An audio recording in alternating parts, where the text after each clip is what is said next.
you see, this is what happens when you make a garbage product that cost a lot of money. That thing was like $80. like $80 easily. This is what happens when you make a garbage product on Murphy's Law Garage.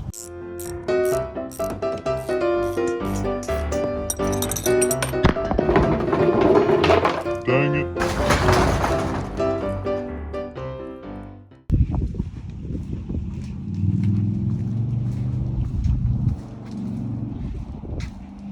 JB, what are you doing?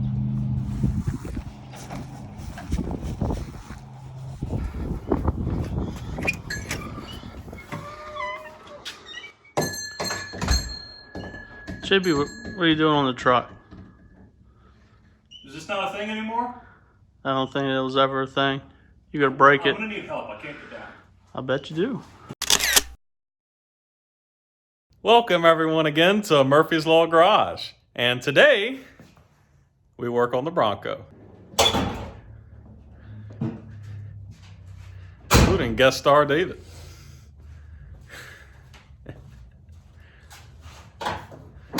All right. So, we fixed the transmission issue with the Bronco.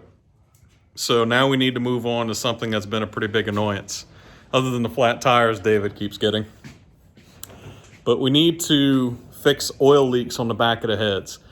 Now, whenever we did the reseal rebuild on this motor, I replaced every single gasket, seal, everything, Permatex black, make sure that it could not leak oil because it's 7.3, 7-leaker, known for dropping oil everywhere. There's one thing I did not do, and that is a pair of plugs, one on each head, on the very back against the firewall, which are known for leaking. I didn't have the slightest idea about this. And not only are they known for leaking, but on the trucks, usually to even try to get to them, they drill holes in the firewall to run a wrench through. So let's hope that since the body is lifted on the Bronco and there's a decent amount of space back there, that we can pull those plugs.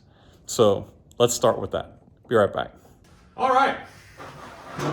You have to excuse my camera. The tripod is not remotely tall enough to see in the engine bay. So at some point I'll probably shift you to overhead with the Eastwood light over there. But let me get laid up in here and see if I can even put my hands on those plugs. This is going to be very comfortable. I'll find something that I'm not going to break.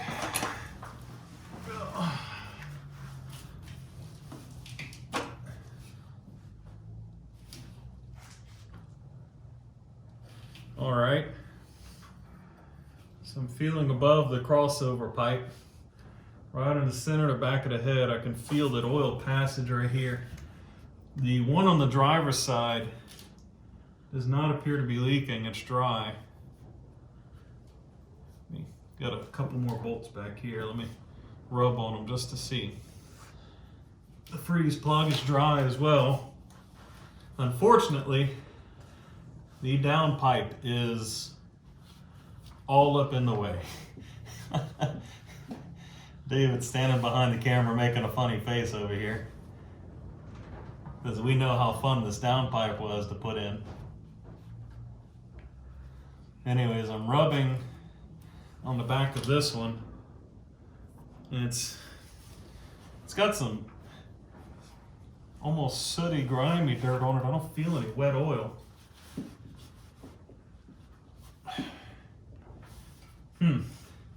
I don't think this is our oil leak, David. This is where I would expect it to be leaking. It's all dry. There's nothing wet.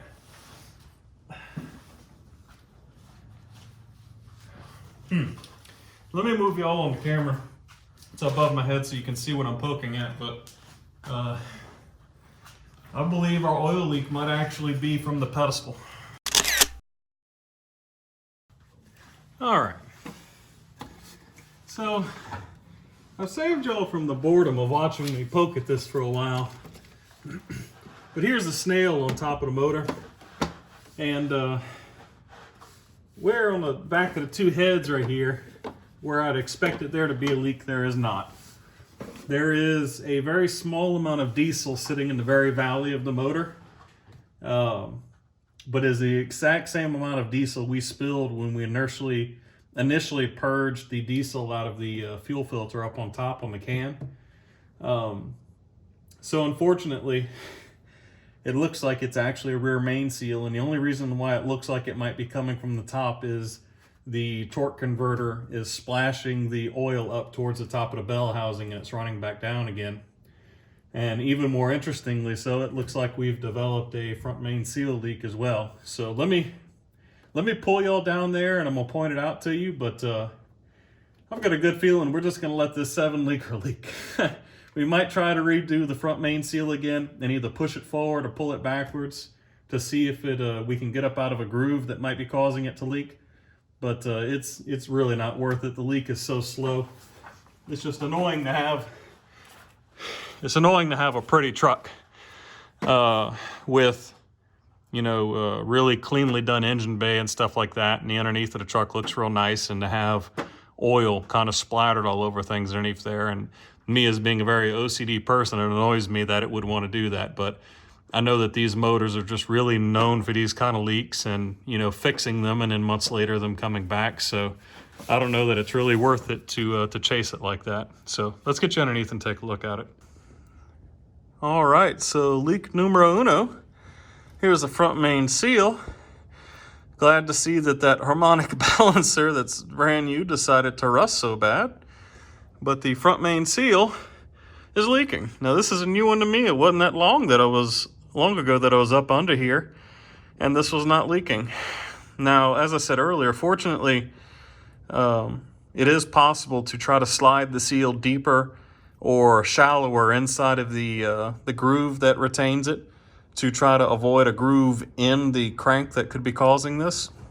And the front main is actually really easy to get to. We got tons of room here, especially since we've got an electric fan.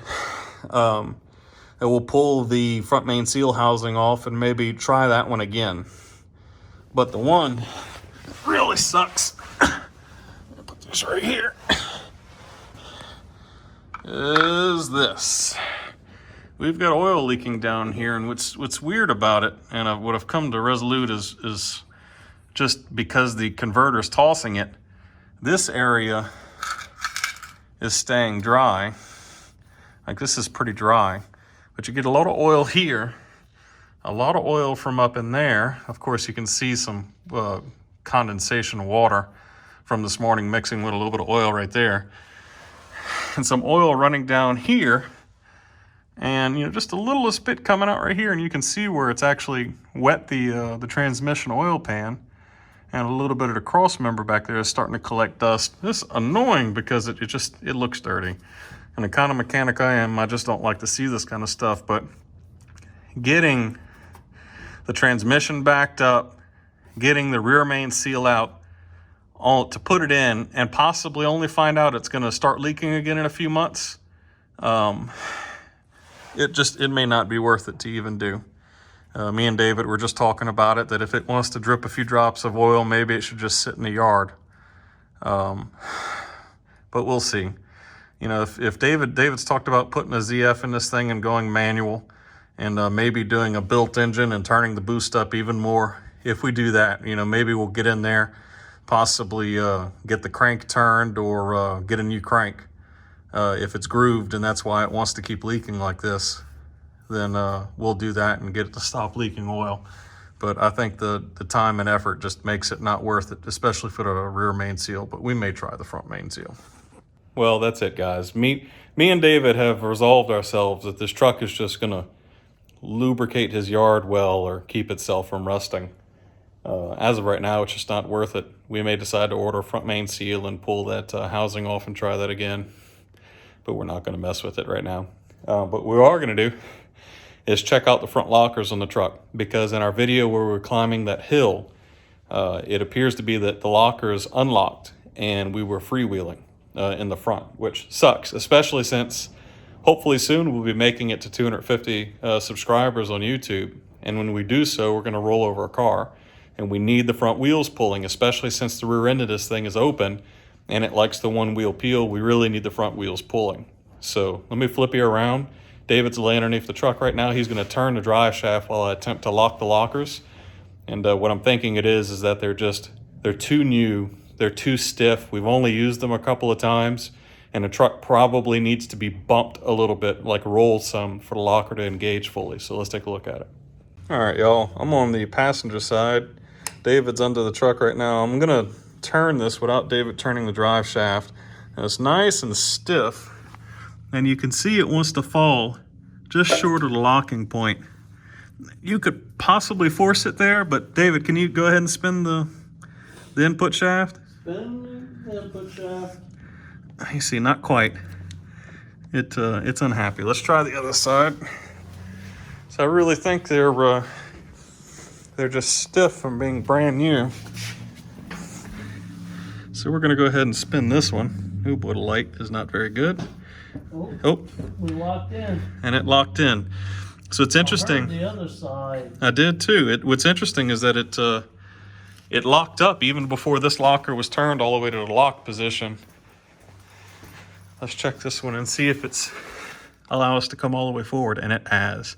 Just that little bit extra. Now it's super easy. So yeah, that's what it is. We'll have to put the truck in neutral, I believe, while we're putting the lockers on, just so that, you know, if we have to, we can just push the truck back a little bit or forward and let the locking hubs come in. And I believe, see, it's so much easier now. I believe as we use these more, oh yeah, real nice and positive sounding. It's just in an awkward place. When we get to using these things more, it'll get a lot easier. Let's try this one. Some nice looking legs. Sure. Let's go ahead and spin this one out. The official Oh yeah. of mechanics. Y'all listen to that. Nice positive engagement, and it's just because now the axle is in more of a comfortable position to lock with. So let's go ahead and spin that locker out. Looks good. What you said, that's the official footwear of mechanics? The official footwear of mechanics everywhere. I'm sorry, not mechanics, technicians. Automotive technicians. Automotive technician. I like it. So what we've got here is some quality EverStart Plus 2-year free replacement batteries.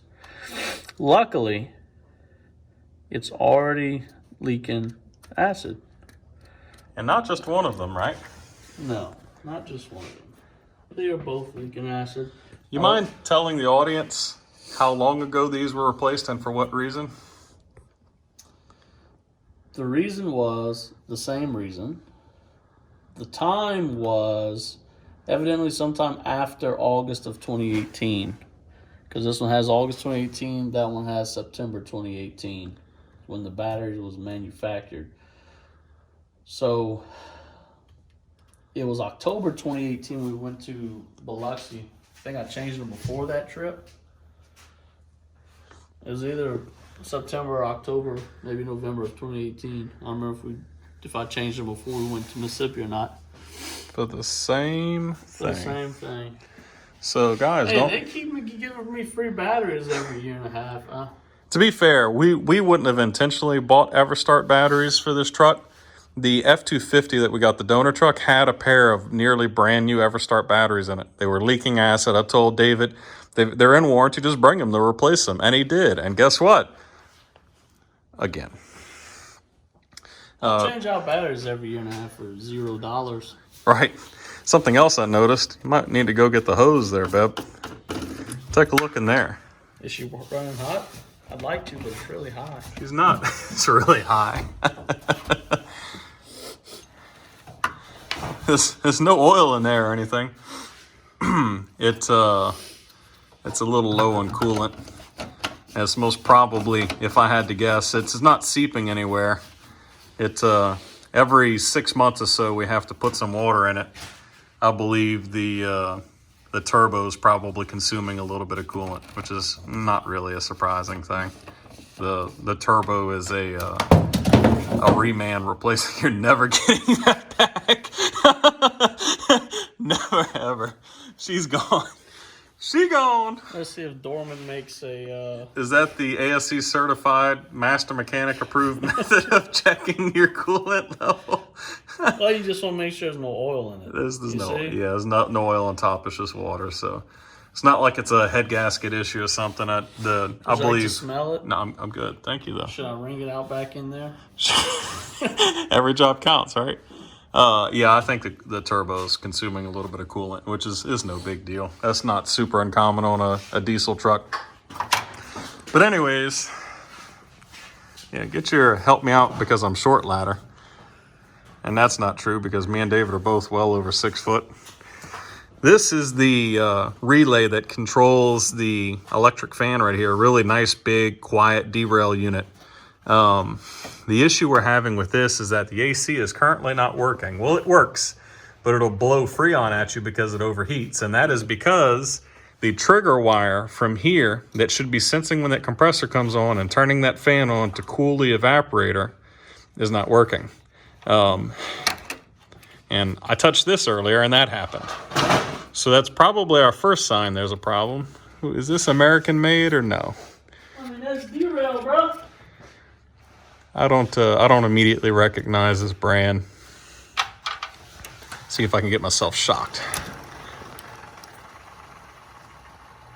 Hey, that feels good. Did the fan turn on? Something just blew air at me. I think I just accidentally turned the fan on. Anyways, so there's no... Got it. You got it under there? All right, so we're probably going to need to go ahead and replace this relay with something with America stamped on it. America. Before that leaves the fan not working at all. And then there's no overheating or anything. I mean, this is brand new. I sure hope it wouldn't be.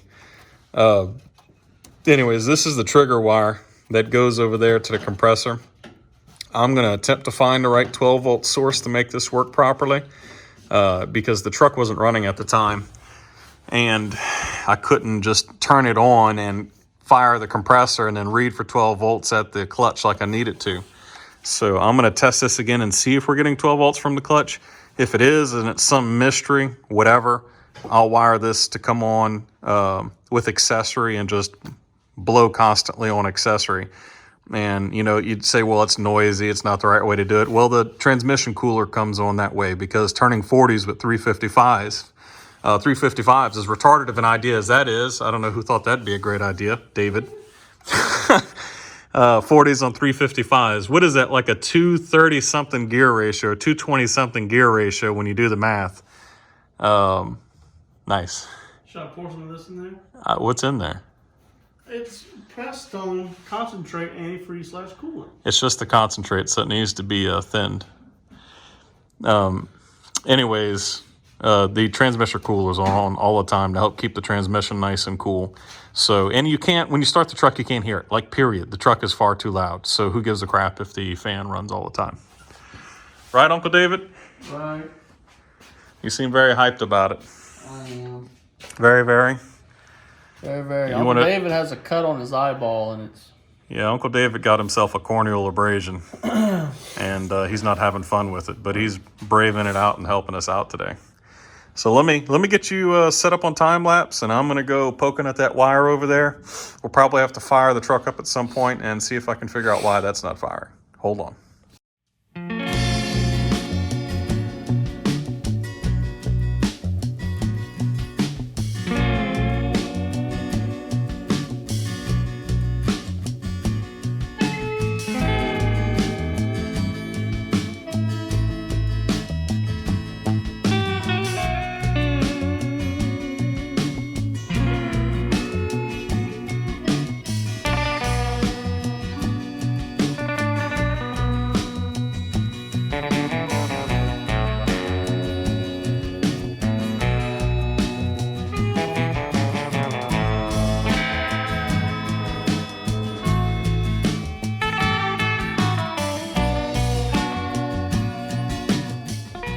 All right, everyone. As you might have seen in the time lapse, this thing came off of here. Now, I don't remember the brand. This came from Jags. This was expensive. This was made by a fan company.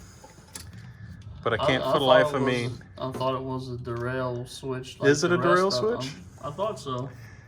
This is a thermostatic fan controller. Like, there's the thermostat in the radiator. And this has died. And apparently it's been dead for a while. Now I can force it to come on. Like I said, I could manually actuate the relay and it works. and the relay is okay. It does what it's supposed to do, but fan don't come on. So something has gone open inside of here. Step one, fill a bucket with gasoline. So here's what we're gonna do. I've got my accessory trigger wire here. I've got the power going to the fans. I've got the positive and negative from that controller that was right here. And we're gonna wire in one of my really nice, well, David's, but one of the really nice Fastronics relays that are being used inside the cab to trigger the 7.3's ignition harness. I'm gonna go ahead and wire one of these in, plunk her right here, right where the other one was, and it's gonna be wired to accessory, and it's just gonna come on and work every time the key gets turned. Right, Uncle David? In theory. I don't know what I'm doing, guys. We're just winging it all. Hold on a second.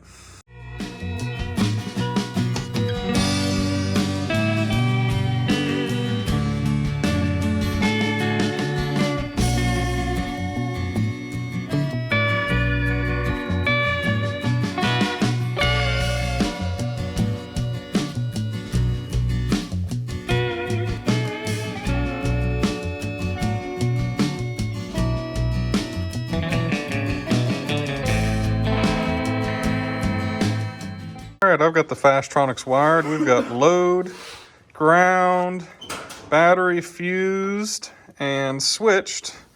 And when David throws that key over there, kind of hard to hear over the transmission cooler, but it's running. You want me to stick my finger in there? Okay, it's running.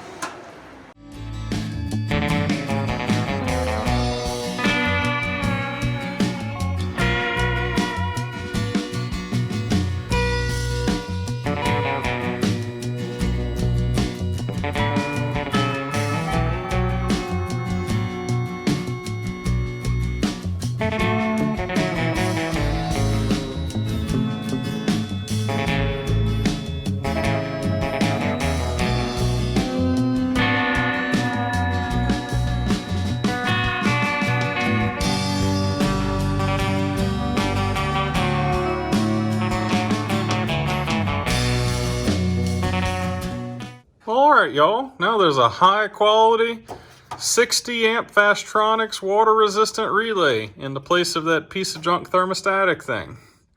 Let's see if we can find something else to mess with. Meanwhile,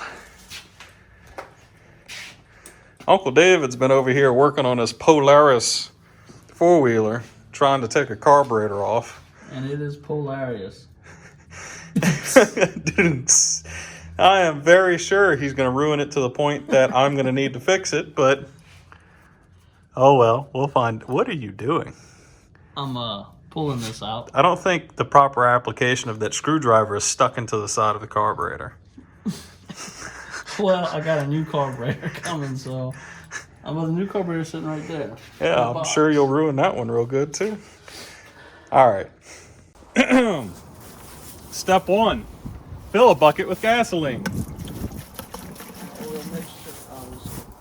Step two, throw the trashy relay into the bucket. Step three, light a rag on fire in the wind. It's like 20 degrees outside and 30-mile-an-hour wind.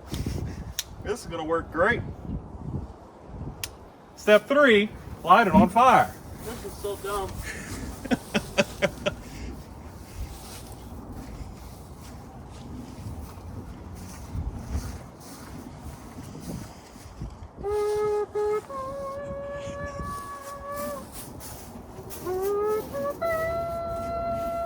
Now you see, this is what happens when you make a garbage product that cost a lot of money. That thing was like $80. like $80 easily. This is what happens when you make a garbage product on Murphy's Law Garage. Yeah, we know if it's gonna break, it's gonna break, you know, whatever. But this wasted 2 hours of my time fixing this junk. So be it. Now you want to do something stupid, David? No. Oh, stop. Oh, jeez. What?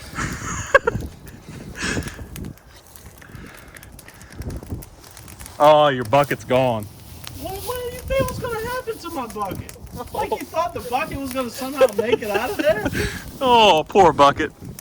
That's my fish gut bucket. Oh, jeez. Now you owe me a new fish gut. Well, your grass, Melting. your grass might be a little injured. Yeah, that's cool, huh? That's pretty epic. Yeah, we probably shouldn't have left the open can of fuel right there. Yeah. Yeah. Let's stand by the nice warm fire, David, and tell our nice friends goodbye. Well, everyone, thank you for, let me stand in the fire. It's much warmer right here. Thank you, everyone, for watching Murphy's Law Garage today. Y'all like, subscribe, comment, share, hit us up. Hit us up on Facebook, Murphy's Law Garage, YouTube. And when you make a garbage product, oh, hold on. Where is it? That's not it. When you make a garbage product, that's very warm. When you make a garbage product like this, we're gonna destroy it. Have a nice day. So, here's the wall of shame. This right here, which can't get it off because it's nailed on there, is the piece of the timing cover that the previous owner of the donor truck, the F-250, that supplied the 7.3 and all of its wiring harness, he broke that corner off the timing cover. And therefore, we got the truck real cheap because somebody had to tear the whole front end apart to fix it. Well, that was garbage. So let's go ahead and add to it the Rail's awesome thermostatic fan controller. Wall of shame, people. I will write it here somewhere. There you go. Wall of shame. Sold. Now look. Put your hand in there. No, thank you. You're gonna do it?